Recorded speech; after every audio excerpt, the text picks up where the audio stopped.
Here we are, 2 wins in a row. Two is back. The offense has been ascending for 4 weeks now. 2 wins out of those 4 ascending weeks, but clearly playoff talk is the talk, and it should be the talk. Whether it ends up being the talk or not the talk, we have to wait and see. I want to get into the situation because there's going to be so many key evaluations for Ross, for the regime, for fans. And that's something we can control. We can control evaluating fairly, getting good evaluations as a fan base, and then projecting those in mass media the best we can with the most unified voice. The rest we can't control. The Dolphins, they have some control of their playoff push or hopes, but not as much as you'd want. And so things could play out where this team does just about everything they can, but they don't make it. And then what do? It's going to be a huge decision for Ross. It's going to be a big quandary for us fans. But right now, I guess we just have to hope to make the playoffs. I'm going to cover that. I'm going to cover some news that just came out. But the key, I just want to keep reminding fans that pay attention to me, you have to alter your evaluations. You might believe this. You see a bunch of evidence, and it says that. And you've got to choose whether you can own up and say, I screwed up, and this is the evaluation, and then kind of support that. And it takes time. We're not in any final point right now. Even me, I'm still evaluating. I see clear things, I think, but they can change. So let's just try to be honest and keep evaluating together because it's going to be so critical. And the voice that we have, it does have potency. So anyway, that's the whole deal. And Chubb now, I saw Dudley do wrong. He was saying that basically Chubb, I should be paying attention to this, something slipped through my sieve brain. So Chubb, he's got to be active after this Packers game. So you got this week and then next week. So there's really only maybe about 10 days left, and he's not practicing yet. So it's interesting if he's going to be ready to practice or they're going to scrap him for the season. That's something to keep our eyes on. Ingold still not practicing. He might not be the guy. He might not be ready this week. I think we miss him. I think we miss him quite a bit. And so, but they might be holding him for that critical. From what I'm seeing so far, it's going to be like in the 20s in Green Bay with like a 14% chance to snow right now. And I think it's way more important to have him ready for that. You're going to need to be physical that game. So those are the two things. The injuries are pretty good. Tehran was out on Wednesday. He's always out on Wednesday. I'm a little concerned about that knee. There's things I saw I didn't like with his knee. I'm wondering if it's a little bit more serious. Guy could take anything. You could probably, like I've said in the past, you could probably blow the guy's leg off with a shotgun, and he's going to go on one leg, and he's going to give you a lot of good reps. But there's no bye. There's no break. And then there's some short weeks all the way to the end of the season. So let's hope it's not bad. We'll see. We'll get a little bit of indication with that. Now, the last thing is the Pats. They're obviously a critical team. I put together a whole soup of information, and I think it's going to be a good one. I'm going to put that out tomorrow. And people are talking about, well, we finally figured it out, and there's elements of that's true. Clearly, Jonnu adds a different element, a key element. And that's been helping us a ton. McDaniels had some nice calls, but you're going to see a track record of the teams we played, how the defenses attacked us, and you're going to see a common thread for where we run into problems.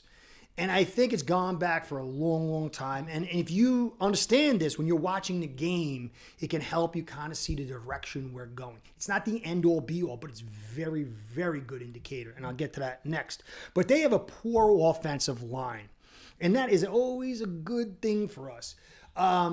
Last week against the Raiders, they have a pretty good poor offensive line. Their right tackle, though, is not good. But one of the things they had, and I've talked about how we struggle with power. They've got two big tackles. One's not so good. They've got JPJ in the center. He's a rookie. He's big. He's pretty good. But they got very small guards. One of their guards is like 280-something pounds. And if you look at Brewer at 6 foot, 6'1", 280, 85, you're like, oh, he's a little small. But the power loss when you get to the guard position is much higher. So we were able to work on a good offensive line with smaller guards and get some nice dividends. But usually, obviously, good offensive lines we struggle against. But this week, unless they've improved, I got to go over the film. They're doing pretty good with May. The offense is a little surprising. This guy could be a very good quarterback, which I don't like. But that offensive line appears on the face of it not to be good, and that's a very good indicator for our success.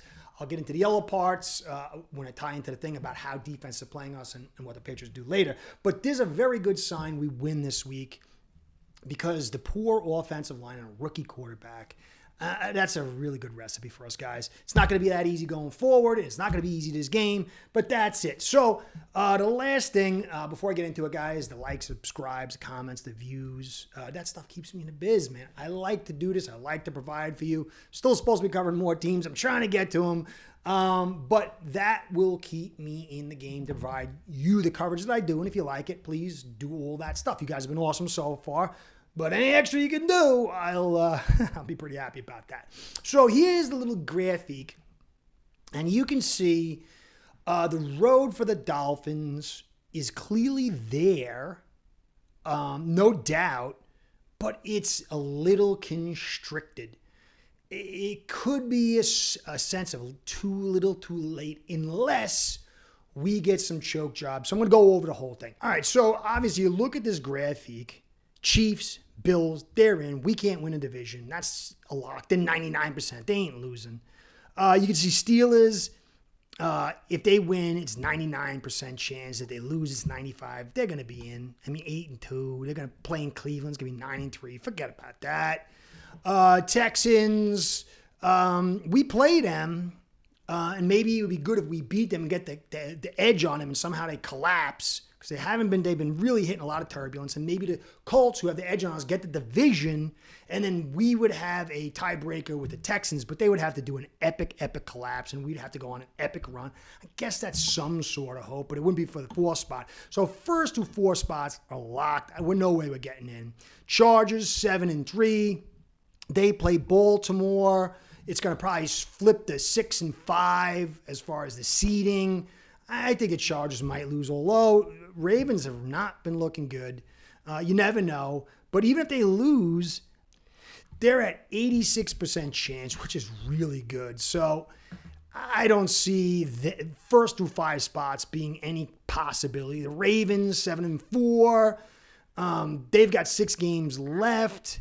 They really need to win 3-4 more, and we'd have to win every one. I don't see them not making it. I think the first through 6, I mean, then they're 90% if they lose, 95 currently, 98 if they win. So it's the first through 6 spots are not real options. It's that 7th spot. It's the Broncos. And it's tough that they won this week against the Falcons. It's such a massive beatdown. It's great confidence for them. I mean, Peyton's proven to be unbelievable. I've always liked him. Maybe that's why Ross tried to bring him here. I don't know. But they're 6-5. They're going to play the Vegas Raiders. I don't see them losing there. I guess it's possible. If they lose, it's 45% chance. They'd be 6-6 with 5 games left. So maybe we'd be 5-6. They'd be 6-6. And somehow they can do a huge. I just don't see Peyton collapsing like that, but I guess it's possible. But I think they're going to win in 69%. If they lose, there is some possibility. But if they go to 7-5, it's going to be very, very hard for us to get in. Almost not impossible, but very more unlikely than it is now. That 7 seed is the key. We've got to hope it's got to be all about rooting for the Broncos or maybe not even the Chargers, maybe Ravens to just, but I don't see that. It's got to be all about Broncos collapsing, and that's going to be a real difficult one. Colts, they're ahead of us at 5-6. Bengals, I guess they're sort of there, but 4-7. I don't see that. You never know. I mean, they're only one game more lost than us. So that's really where we're at as far as this playoff push. I think we got a real outside chance, but it's going to force the Broncos to have a huge, huge collapse in order for us to make it. So this is how we don't really have control, but we can control our victories, and we can pray and hope that something major happens. Maybe somehow Vegas starts to collapse with a win surprise. It's all about that. First 6 seeds gone. So I think we might find ourselves in that outside the playoff on the bubble group. And then really it's going to be about Ross evaluating what have we accomplished to get there. Should we keep Greer and co? And then same thing with the fans. Let it play out. Let's just get some good evaluations and see what we see. And I just think at this stage, we're not supposed to be on the outside with the Bengals. Well, the Bengals are a good team, but they've been going down. Or the Colts, or even the Jets, or even the Broncos. I think it's a letdown. But if we go on a huge run and we win, the next 7 or something, then I can kind of get it. But if we're in that 8 to 9 range, I think it's time to scrap something big, starting with Greer. I don't know. Let me know what you think in the comments. Curse saying, be well, go Fins, curse out. Start building your own online sportsbook today by getting signed up with acebread.com service that'll allow you to book action on sports from all around the world.